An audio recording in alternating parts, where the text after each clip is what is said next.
Alright, what's up YouTube? Another basketball NBA video.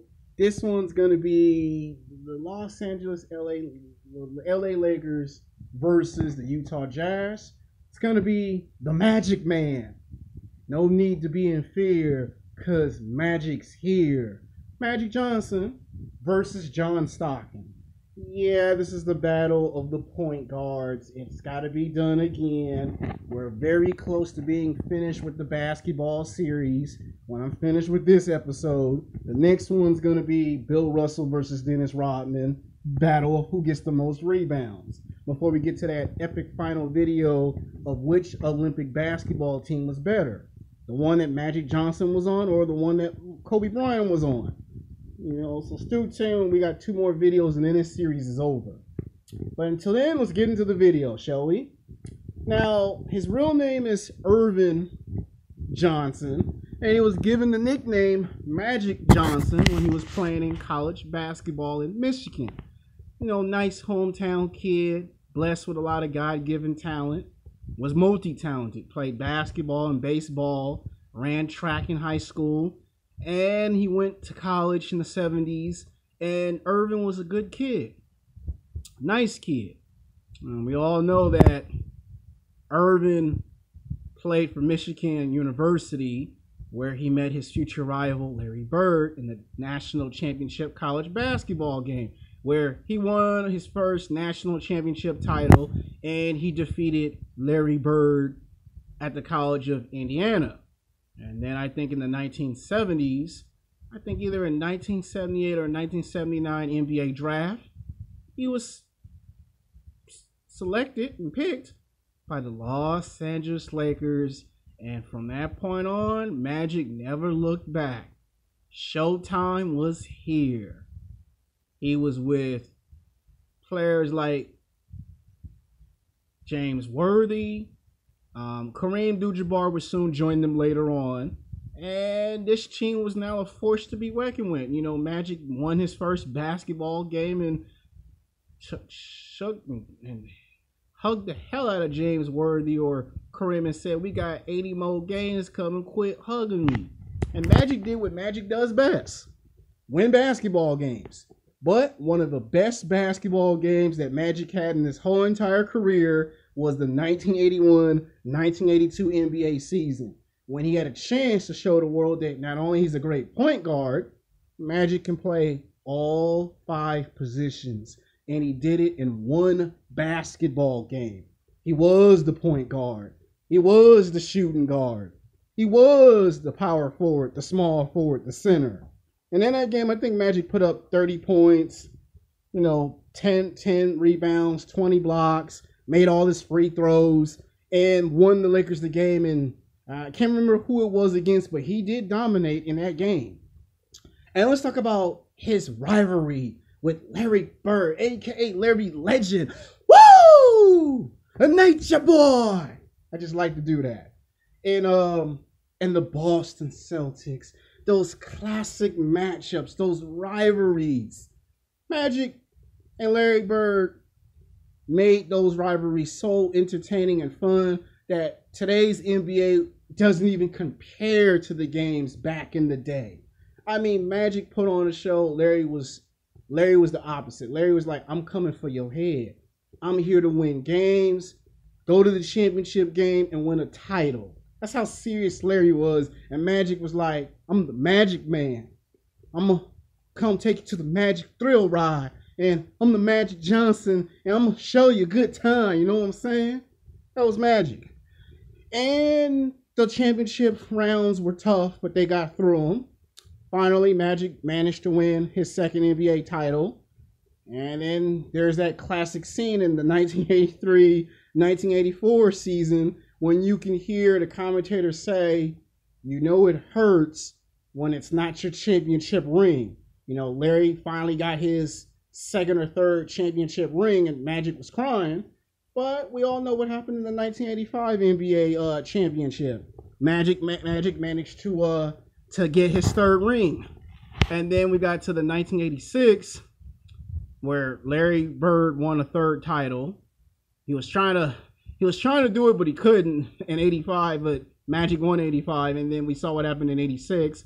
And then in 1987-88, Magic gave us the speech of all time. Back to back. Yeah. Back to back NBA championships. And you know that. He won back-to-back NBA titles. At this point, Magic had now won 5 NBA championships.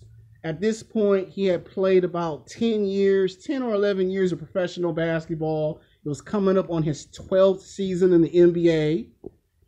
And he was in his prime at this point. You know, he had won MVP 3 times in his career. He had already won a gold medal. And he was now going to collide with a player that he had never collided with before in his career, Michael Jordan. And this was a chance for the world to see Magic take on Air Jordan. It was the Magic Man versus Air Jordan. And of course, Larry Bird had a hurt back at that point. And we was going to see Magic do what Magic does best. But he had injuries. And there was the HIV thing, and that kind of ruined his basketball career, if you think about it. And to this day, some people believe that he could have won a 6th NBA title if it weren't for his injury. Because once they got to the 1991 NBA Finals, you know, the first round was simple. They took care of the Phoenix Suns. Second round, they took care of whoever they faced in the second round and the third round. They took care of Houston, they took care of the Portland Trail Blazers. And they advanced to the finals in 91. And then they finally got to face Michael Jordan and the Chicago Bulls. You know, and then we got to see Magic win the first game. You know, the series ended in 6 games. And by that time, it was the 1992 Olympic basketball dream team, where they would be on the same team. Remember that catchphrase? The sheriff's in town. The little puppy need to sit down because I'm the sheriff. You know, Magic was in there doing his Magic thing, and it was Magic Johnson, Larry Bird, Michael Jordan, Isaiah Thomas. Somehow John Stockton was on that team, Karl Malone, David Robinson, Charles Barkley. I'm not sure if Charles Oakley or Horace Grant, but they got on that team. And it was the Olympic Dream Team. You know, Patrick Ewing got on that basketball team.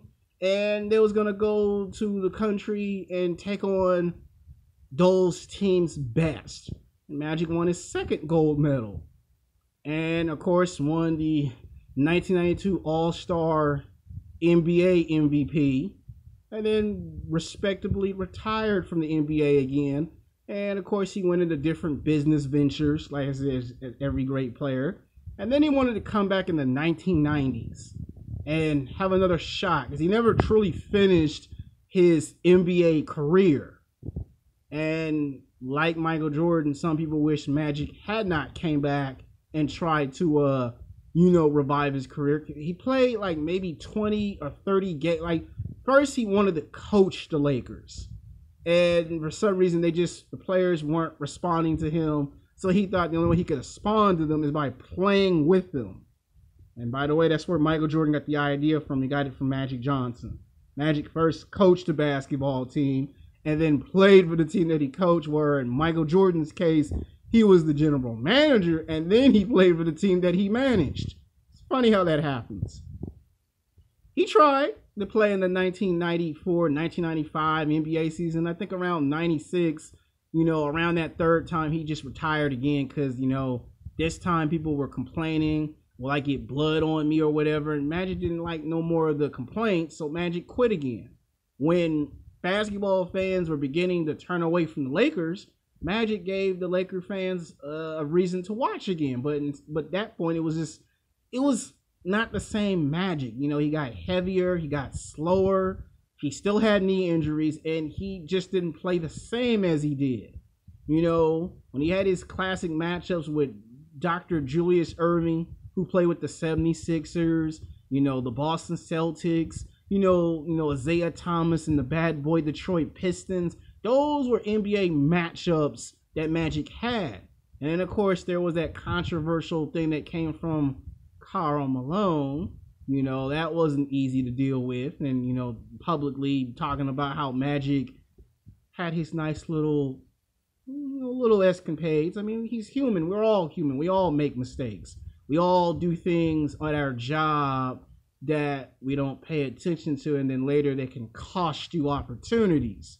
And, Magic said in an interview that he was overwhelmed being Magic Johnson. He couldn't be Irvin because Irvin was the family man and Magic was the guy on the court winning 5 NBA championships. And he just had to have all the beautiful, attractive women because without that, he could not win 5 NBA championships. And I understand that. It's tough when you're on the spotlight and you got to perform at a high competitive level. And, we see that he still supports the Lakers even today because he is responsible for giving us LeBron James. And that's where Magic is now. Now let's talk about John Stockton. John Stockton was a basketball player that came in that 1986, 1987 NBA draft. And he was the player that we all know he was going to be. Now, John Stockton was kind of like a mix of some Reggie Miller and Larry Bird. The guy could hit 3-pointers. I mean, the guy was fast on his feet. The guy could score 20 points in 4 quarters. The guy was that good. In fact, John Stockton was a lot of times was the reason why they won a lot of their basketball games. With him and Karl Malone being a one-punch combination, this team was a force to be reckoned with. Teams like San Antonio and Houston and Dallas were always nervous when they play against this team in the 90s. Because you couldn't just come into their house and blow them out. I mean, this was a game where you had to use fundamentals. If anybody used fundamentals to its perfection, it was John Stockton. I mean, the guy always made his free throws. He got blocks. He got rebounds. He would sometimes pick the ball off and steal it. And he would always be scoring somewhere between 20 to 35 points a game. And he would do this against Michael Jordan and the Bulls because he knew in order for you to stop the Bulls, you got to have as many points as Michael Jordan. And when he played against the Lakers, he would have to do the same thing because it was the Magic Man he was up against. Now, some of his games are underrated because a lot of people always gave Karl Malone the credit on the Jazz team and not much credit was given to John Stockton. There were times where it was his final 3-pointer that won the game in overtime, or it was his 3 that saved the Jazz team from being eliminated from the playoffs. And it was him sometimes that saved Karl Malone when it came to losing games in big game situations.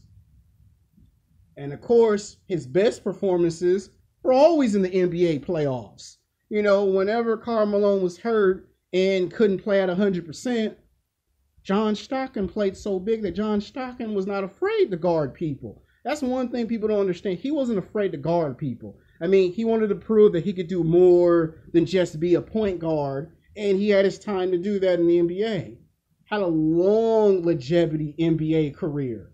Guy played about 13, 14 NBA seasons, and I think around his 15th season, I remember one of his most memorable games where he had to go against San Antonio, and it was a 3-point shootout. I mean, he had a shootout in his last 10 games. He would have a shootout with the Spurs, the Houston Rockets, the Mavericks, but then when he went up against Steve Nash, we could see that the passing of the torch was being passed. He saw the new generation of the point guard, and he realized that guys like Steve Nash, guys like Tony Parker were going to be the future of the NBA. He saw this as he was having these last 10 games and trading 3-pointers with these guys. I mean, this guy saw the future in the NBA as he was getting ready to leave. Like how Larry Bird left, John Stockton kind of had that same moment where he got crippled with injuries. He couldn't run as fast. He couldn't, do what he used to do. And we saw how his career ended. He went to the NBA Finals 2 years in a row. The Jazz was trying to do it for the 3rd time. But we all know who they lost to, right? They lost to the San Antonio Spurs in 1999's NBA season. And then by 2002, 2003, they had a lot of players that got traded. A lot of their players retired. Coaches fired and hired. And the team wasn't the same. And John Stockton began to wonder, will he ever get back to the NBA Finals? And by the time they got to the 2002-2003 NBA season, their opportunity of trying to do that was closed, as they kept losing to teams like the Houston Rockets, the Dallas Mavericks, the Spurs, losing to the Sacramento Kings, the Phoenix Suns. They were losing to all those superpowered teams in the West. You know, losing to the Lakers. Let's not forget, one of their classic games was against the Lakers, Shaq and Kobe, where those were some serious games there. So, yeah, that shows you his career. Now, which point guard's better? Now, fundamentally, John Stockton could be on the same competitive level as Magic. But we all know that Magic got the 5 championships. Magic can play all 5 positions. And we know Magic was the man. And Magic won finals. Magic lost finals. John Stockton has been to the finals, but he lost twice. And we all know had there been a healthy Jazz team, John Stockton and Karl Malone could have gone to a third finals in 1999 if there was a healthy team. That team was hurt and injured, and they still made the playoffs. Now, like Magic, John Stockton had a situation where he had to play a position, but Magic got to play 5 positions in one game. And to this very day, there has not been any point guards like these players. The way they move, the way they score, the way they get off the basketball, the way they pass. So I would say the passing ability is tied. But by the end of the day, a decision's got to be made. And by a split hair, just by a slight split hair, Magic is the better point guard over John Stockton. So I hope you like this video. Peace.